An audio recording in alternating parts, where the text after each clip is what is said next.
Good morning, everybody. Happy hump day for those who haven't gone on holiday. And welcome to the News Agenda with me, Fleet Street Fox. And today I'm joined for the first time by News Agenda Virgin, the Mirror's political correspondent, Dave Burke. Good morning, Dave. Morning. Thanks for having me. Be gentle with him, everybody. It's his first time. Now, this is the People's Pay-Per-View, so get into the comments, ask us your questions. We'll do our best to answer them for you. Those of you listening later on podcast will just have to pray that the sun comes out at home. So what have we got for you today? Well, the Mirror has splashed on a Tory U-turn just for a change, which may lead to a reprieve for thousands of railway ticket offices that have been threatened with closure.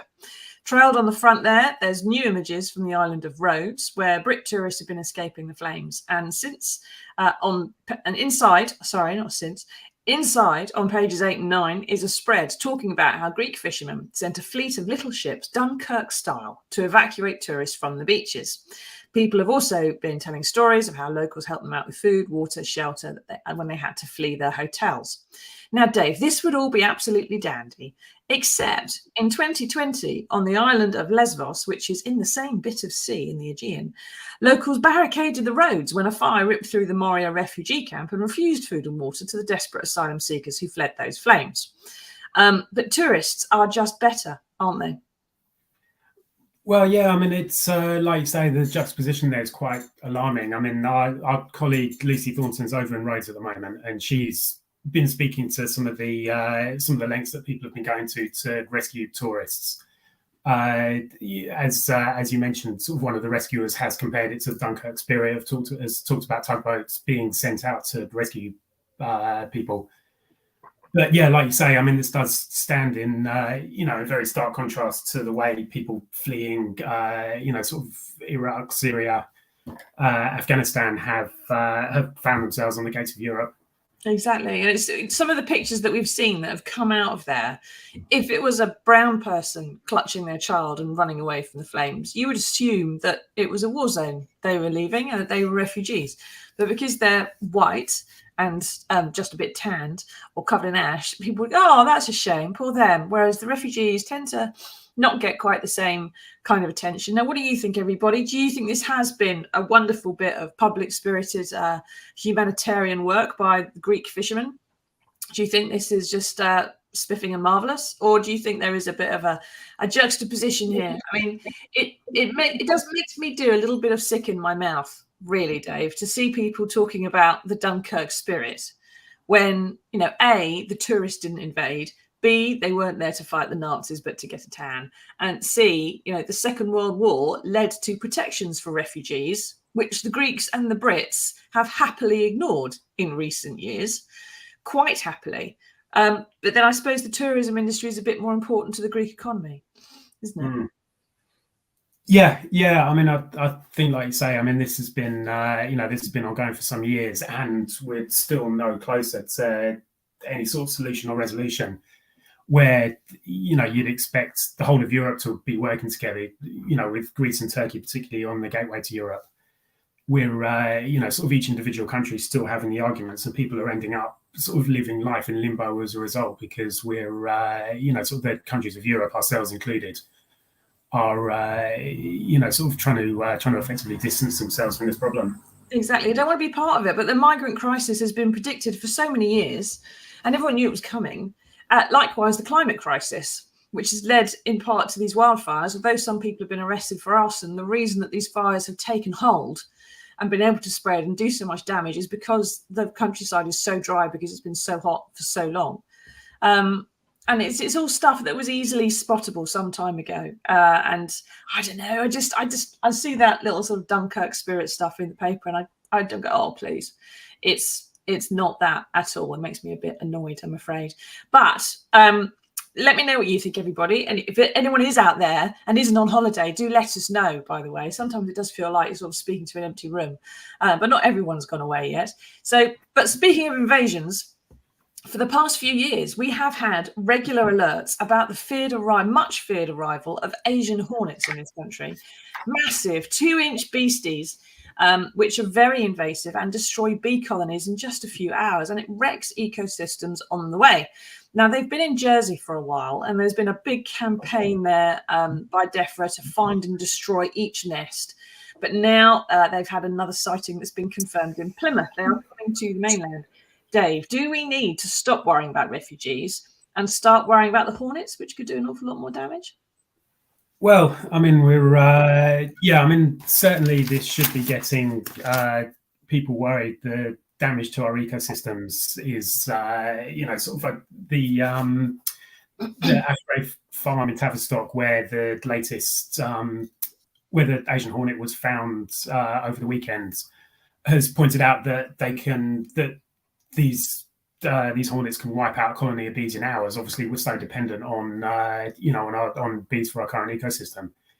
This should be something to worry about, and obviously, DEFRA are going to have to look very closely about the fact that these are being found on the mainland. On the mainland, Jersey have been worried about this for some years, and they've had a very proactive extermination process, essentially, sort of identifying their nests. And if in the instance over the weekend, apparently these hornets were found attacking a beekeeper's solar wax extractor. Yeah. So certainly the danger's there. Yeah, they've certainly been seen attacking hives. Now, Leon says these hornets are harmless if left alone. They're not hippy-dippy, smoke a joint, don't mind what everyone else is up to kind of animals, Leon. They attack a bee colony, attack a lot of bee colonies. In fact, one hornet will pretty much destroy a colony if left to itself. And this is what the RSPB says on the topic. The concern around the Asian hornet is that it is a significant predator of bees. In France, it has consumed large numbers of bees, including the well-known European honeybee and many lesser-known solitary and colonial bee species. Nature conservation organisations, including the RSPB, are concerned about the impacts of Asian hornets on bees, as these pollinating species are an essential component of well-functioning ecosystems. If you didn't have bees, pretty much every plant that we have in the world at the moment that is developed since the time of the dinosaurs wouldn't get pollinated. It would be very difficult to get pollinated. Some of them might struggle on, but bees are going to have, without bees, we're going to have real problems. You wouldn't have a lot of crops. You wouldn't have a lot of fruit and veg. And we're all going to suffer, Leon. So these things aren't entirely harmless. They really aren't. Sorry, Leon. Yes, they are bee killers. Yeah, well done, though, for saying you've got it wrong. Thank you very much. Now, what do you think, everybody? Are you worried about the hornets? Because I had, there was some, every so often there is an alert about these things. And we do have European hornets in this country, which are also 2-inch beasties and are very, very similar looking. And I've had one at my house before now, and I rang DEFRA in great excitement. I go, oh my God, I've got an Asian hornet. And they went, no, take a picture. That is a European hornet. They are pretty much harmless. Don't worry about those. Not bother about those. It's the Asian ones we're worried about. And now, unfortunately, they have sort of invaded the mainland. Last year in Jersey, they found 55 Asian hornet queens, which sounds like the most terrifying drag act you've ever imagined. This year, they found 438. That is an exponential rise. And I'm afraid to say it's not the first time it's happened. So there have been 5, count them, 5 confirmed sightings of Asian hornets in the UK. This year alone, it's only July, there have been a total of 28 confirmed sightings since 2016. And that figure includes a total of 14 nests, all of which were destroyed. Now, 2023, the sightings we've had is one in Newcastle, a single hornet who was captured. And then the other 4, I'm afraid, were down here in Kent in the People's Republic. So Ashford, a single hornet was captured. Canterbury, a single hornet was captured. The end of June, a nest was destroyed in Dover. And then a couple of days later, a single hornet captured again in Dover. Maybe they're coming across on the small boats, Dave. Who knows?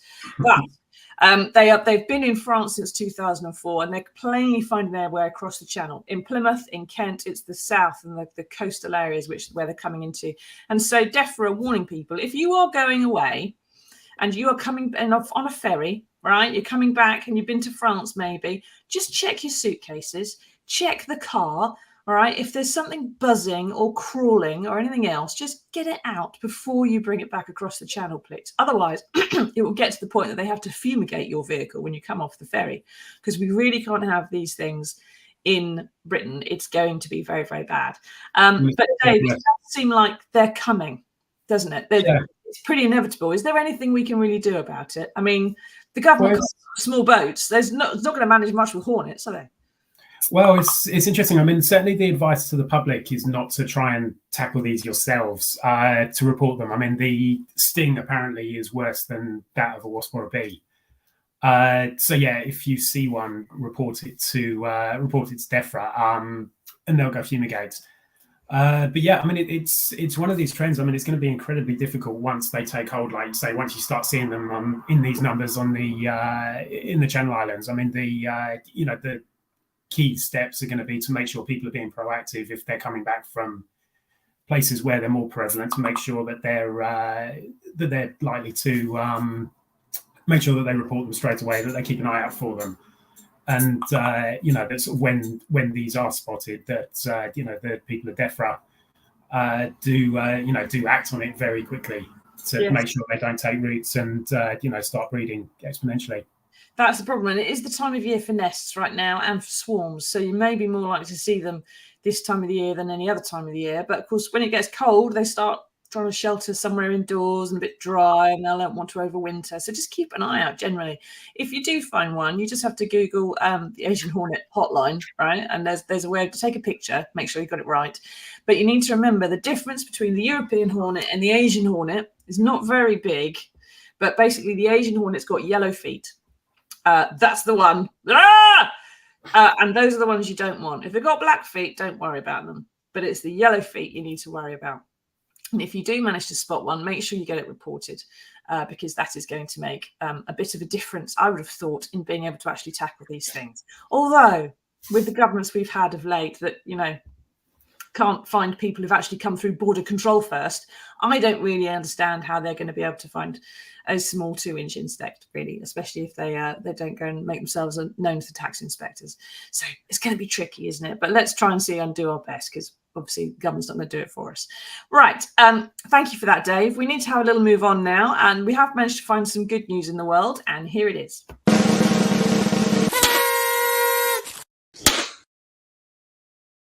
Now, it might not be good news, actually, if I'm honest. I might be misleading you, everybody. It could be good news. It could even be seen as silly season stuff. But in St Ives in Cornwall, the locals have clubbed together to buy their own hospital.